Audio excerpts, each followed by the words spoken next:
अच्छा, next chapter है that is basically regarding capital budgeting and estimating cash flows. अच्छा, capital budgeting का word जहाँ भी यूज होगा, सबसे पहले तो हम कैपिटल का अगर बात करें तो कैपिटल का मतलब है कि आपने बेसिकली जो इन्वेस्टमेंट है, खास तौर पे इन्वेस्टमेंट की बजटिंग करनी है।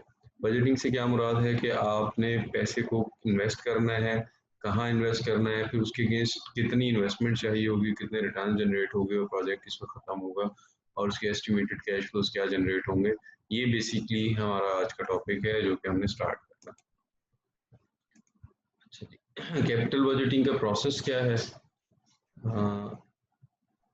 प्रोसेस स्टार्ट होता है हमारे पास कैपिटल बजटिंग प्रोसेस में बेसिकली आप सबसे पहले प्रपोजल जनरेट करते हैं। दिस इज क्वाइट ऑब्वियस कि जब भी कोई काम स्टार्ट करने लगते हैं तो उसके लिए हमें सबसे पहले उसका प्रपोजल जनरेट करना पड़ता है। प्रपोजल जनरेट करने से क्या मुराद है कि हमने बेसिकली किस जगह के ऊपर इन्वेस्टमेंट करना है। Second thing that is very important is after tax incremental cash flow, कि आपको आफ्टर टैक्स इनकम क्या होती है या आपके पास कैश फ्लो जनरेट क्या होता है। अगर हम थोड़ा सा यहाँ रिवाइज करें इनकम स्टेटमेंट को, तो इनकम स्टेटमेंट स्टार्ट होती है हमारी सेल से, sales minus cost of goods sold, उसके बाद हम माइनस करते हैं एडमिन एंड सेलिंग एक्सपेंसेस, जो भी ऑपरेटिंग एक्सपेंसेस हैं, and then we come up with ये earning before interest and tax. उसके बाद हम सबसे पहले उसमें इंटरेस्ट माइनस करते हैं और उसके बाद हम टैक्स। तो इसके बाद जो हमारे पास रिजल्टेंट आता है that is called net income. So net income is something जो कि जनरेट होती है after tax. So tax is a liability, और ये वो लायबिलिटी है जो बेसिकली हमें पे ऑफ करनी पड़ती है उस सोसाइटी को या उस यूनियन काउंसिल को या उस गवर्नमेंट को या उस प्रोविंशियल एडमिनिस्ट्रेशन को जिस जगह का ऊपर हम काम कर रहे होते हैं, सो दैट उस टैक्स के अगेंस्ट जो है सोसाइटी का बेनिफिट भी हो, प्लस गवर्नमेंट एक्सपेंडिचर भी उसी से निकलते होते हैं।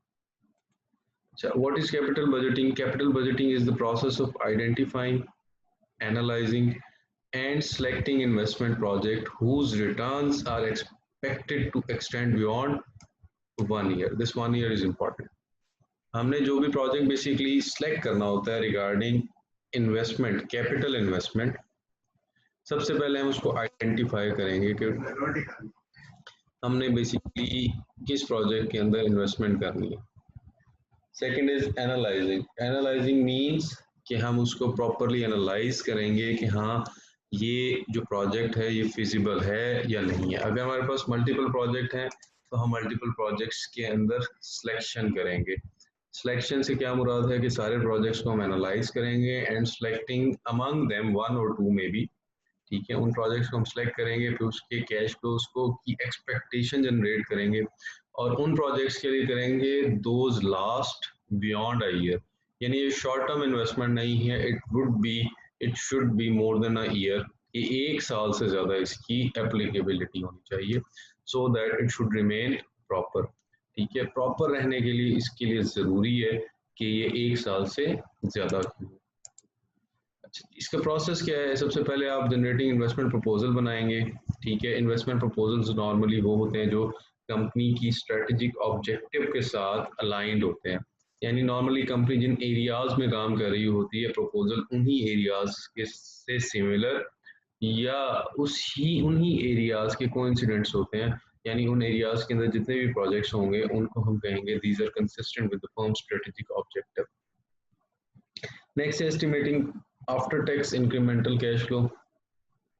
जो प्रोजेक्ट हम प्रपोज कर रहे हैं उस प्रोजेक्ट के अंदर इन्वेस्टमेंट कितनी होगी, इन्वेस्टमेंट के अगेंस्ट हमें रिटर्न जो जनरेट होगा वो आफ्टर टैक्स कितना होगा।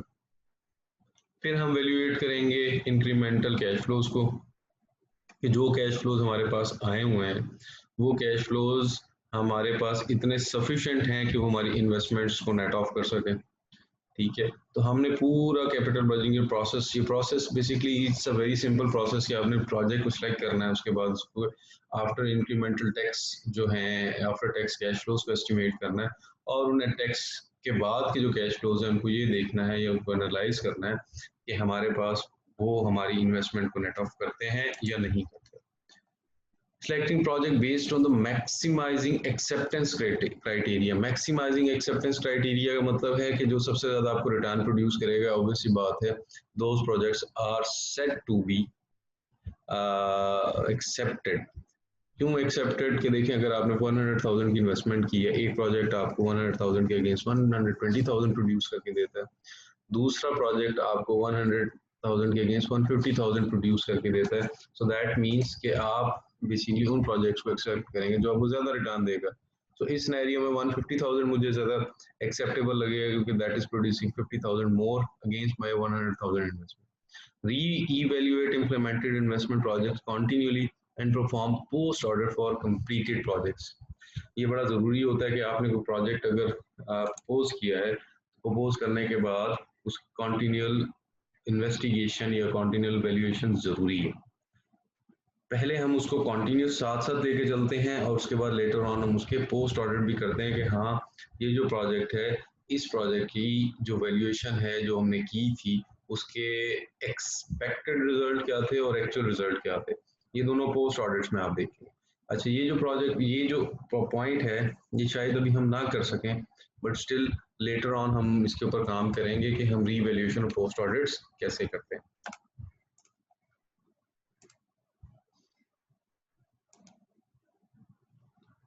नेक्स्ट है हमारे पास प्रोजेक्ट किस किस्म के हो सकते हैं। प्रोजेक्ट्स हो सकते हैं new products and expansion of existing products. Obviously कोई नई प्रोडक्ट है या आप उसकी करंट प्रोडक्ट की कोई बाय प्रोडक्ट बनाना चाहते हैं तो it could be new product development. Replacement of existing equipment और building, it could be like कि आपके पास ओल्ड प्लांट एंड मशीनरी है, you want to replace it और you want to even buy a new plant machinery, वो भी आपकी इस प्रोजेक्ट के अंदर आ सकती है।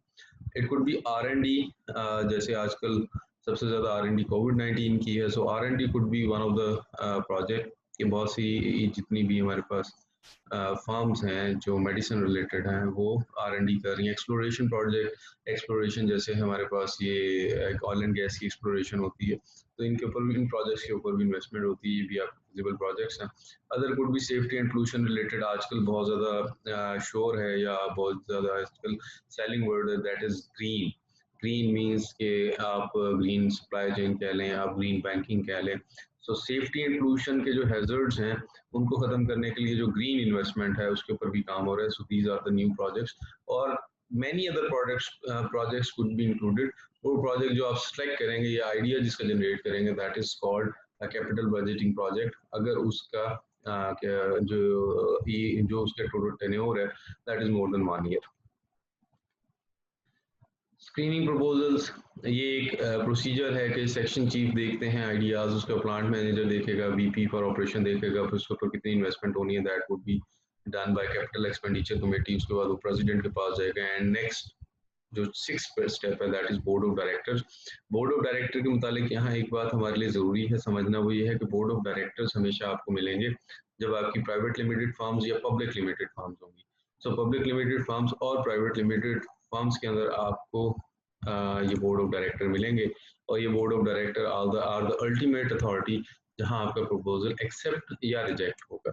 अदर देन अगर हम कहें कि ये हमारी प्राइवेट लिमिटेड फर्म नहीं है तो हमारे पास बोर्ड ऑफ डायरेक्टर नहीं होते, जो CEOs होते हैं यानी कि सोल प्रोप्राइटर, और पार्टनरशिप के अंदर जो CEOs हैं दोज आर एनफ कि वो जो है आपकी प्रोजेक्ट की स्क्रीनिंग कर लें। नेक्स्ट है हमारे पास estimating after tax incremental cash flow. Basic characteristics of the relevant projects are, सबसे पहले कैश फ्लोज, सबसे पहले हमारा जो कंसर्न है that is cash flow, not accounting income. It's not an accounting income. Accounting income कौन सी होती है? जहां बेसिकली हम इनकम स्टेटमेंट बना रहे होते हैं, ठीक है, it is somewhat like that, लेकिन हम इसमें पूरा कैश फ्लो जनरेट करते हैं क्योंकि हम इसमें नॉन टैक्स आइटम्स को भी देखते हैं।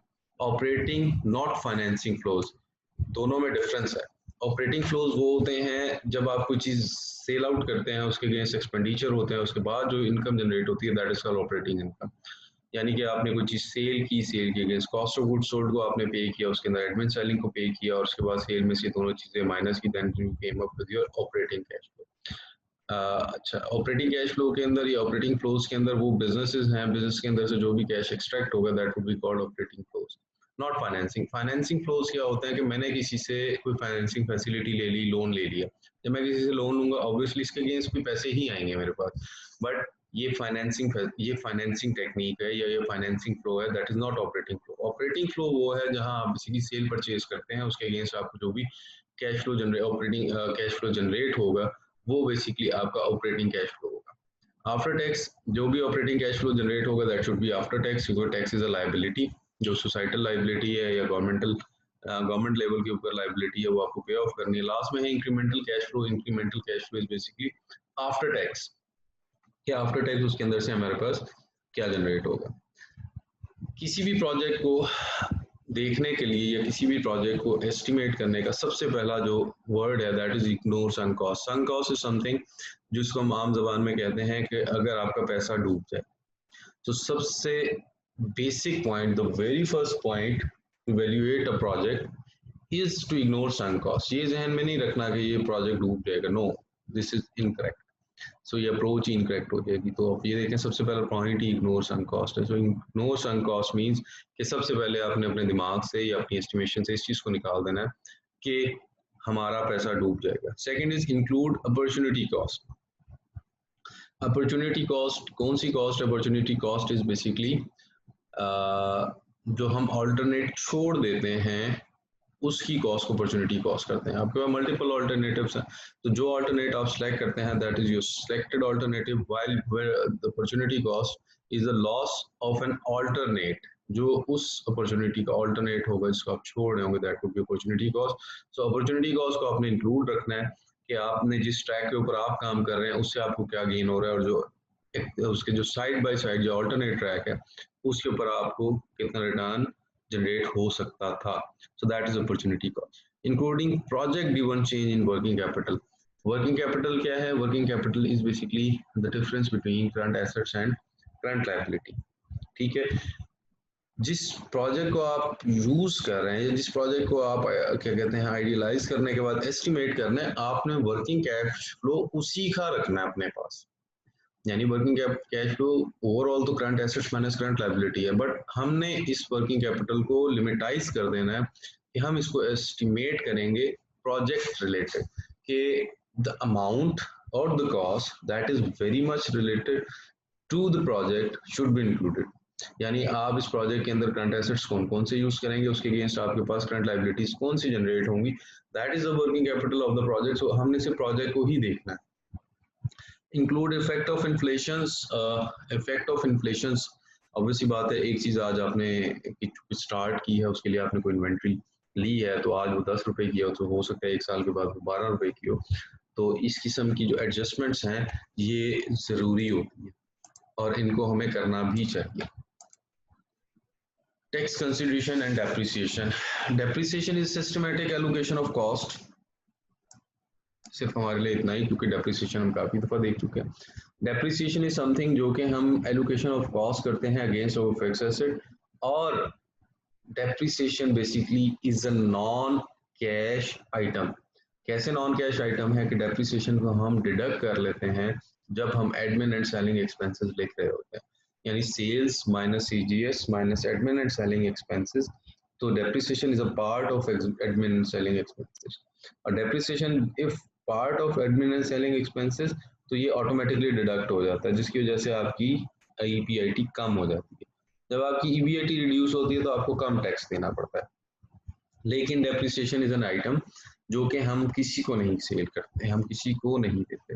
हम कैसे नहीं देते? क्योंकि जब हम डेप्रिसिएशन एक्सपेंस की एंट्री अगर पास करते हैं तो ये किसी को जब याद हो तो हम कहते हैं depreciation expense debit, while on the